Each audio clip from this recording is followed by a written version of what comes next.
Olá pessoal, estamos de volta para continuar enfrentando esse tema aí tão complicado que é ação penal.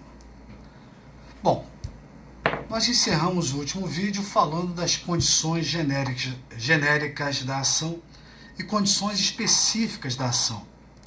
Com relação às condições genéricas, eu já adiantei que uma das condições genéricas, a possibilidade jurídica do pedido, hoje enfrentava uma divergência.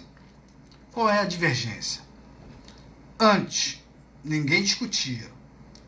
O juiz, quando recebesse a petição do promotor, ou a petição do advogado da vítima, se fosse ação penal privada, pedindo para ser iniciada uma ação penal, o juiz, antes de receber a denúncia, ou seja, antes de dar início à ação penal, o juiz deveria analisar, dentre outras coisas, se aquela petição, se aquele papel narrava um fato definido como crime.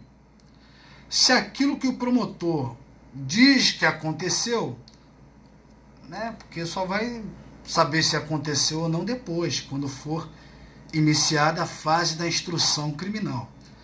Mas no nascedouro, o promotor alega um fato, alega que o Caio matou o Tício. Analisando o que foi descrito, Caio matou o Tício, isso é uma conduta penalmente típica? É, da maneira que está ali é. Então há possibilidade jurídica do pedido, ou seja, é possível pedir aplicação de pena, porque o Caio matar Tício é uma conduta tipificada penalmente. Então, fazer um juízo sobre a existência da possibilidade jurídica do pedido se limitava a verificar se a peça acusatória descrevia um fato típico, uma conduta típica.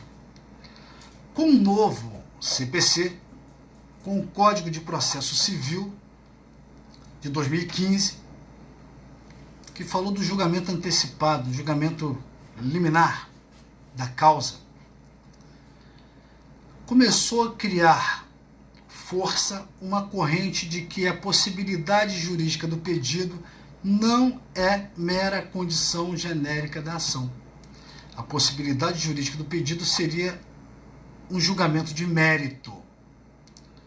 E a partir dessa ideia, defenderam a tese de que deveria ser aplicado o artigo 397 antes de iniciar a ação penal, para absolver sumariamente o réu ou não. Porque como é que é a sistemática do artigo 397? O que ele diz em outras palavras? O juiz, se for caso de absolver sumariamente o réu, você primeiro tem que dar início à ação penal, tem que receber a denúncia. Depois você manda citar o réu. Dá um prazo para o réu, ele vai trazer a resposta à acusação, que é a chamada, a espécie de contestação, que a gente chama, não de contestação, chama de resposta à acusação. É o juiz verificando que há evidência da existência de uma causa excludente da ilicitude, evidência de uma causa excludente da culpabilidade, a exceção da questão da imputabilidade, que a gente vai falar depois. A evidência de que o fato não é penalmente típico, não constitui infração penal, ou evidência de que está extinta a punibilidade, o juiz lá na frente, depois de iniciada a ação penal, ele absolvia sumariamente. Porém, aqueles que começaram a defender que no processo penal pode haver um julgamento já antecipado da causa, ele diz que se o juiz estiver diante de evidência de uma causa excludente da ilicitude, ele não vai receber a denúncia para lá na frente ele absolver sumariamente. Ele já vai absolver sumariamente nesse primeiro momento, antes mesmo de iniciar a ação penal. Então, a possibilidade jurídica do pedido hoje seria a análise dos elementos trazidos pelo artigo 397. Antes mesmo da ação penal ser iniciada. É como se ele dissesse, olha, Se, para mim, juiz, está evidente que há legítima defesa, eu vou absolver o cara. Não há possibilidade jurídica do pedido. Então, nem em tese eu posso aplicar pena a esse cara. Se para mim, juiz, agora, que nem tem ação penal ainda, o promotor que está com a petição aqui tentando me convencer de dar início à ação penal. Mas se eu já vejo que há evidência de uma causa que extua a culpabilidade, por exemplo, a embriaguez completa, caso fortuito ou força maior, para que eu vou dar início à ação penal? Já vou absolver sumariamente.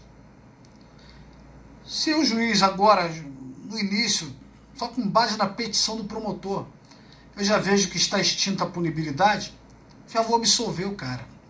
Então não há possibilidade jurídica do pedido. Eu não posso dar início a uma ação penal se a conduta que o promotor narra é penalmente atípica. Se o fato que o promotor descreve já tem a sua punibilidade extinta. Se ele até praticou um fato penalmente típico, mas não é ilícito, está evidente. Então não há possibilidade jurídica do pedido de iniciar uma ação penal nessas condições. Então, para a gente fechar esse bloco, possibilidade jurídica do pedido, na posição clássica, tem a natureza jurídica de condição genérica da ação penal. Possibilidade jurídica do pedido, uma posição mais atual que vem ganhando força, principalmente após a vigência do novo CPC, não é condição genérica da ação, não. É questão de mérito. Professor, como é que eu coloco na prova? Bom, vai ter que, se vier uma questão objetiva, quem formular a questão tem que ter muito cuidado, porque tem esses dois posicionamentos. Mas o ideal é que esse tipo de pergunta, de tema, seja cobrado numa questão subjetiva, discursiva. Que aí o candidato vai ter que mostrar esse conhecimento. Né? Qual é a natureza jurídica para a corrente mais clássica e qual é a natureza jurídica da possibilidade jurídica do pedido para essa corrente mais moderna. Ok? Um abraço e até o próximo vídeo.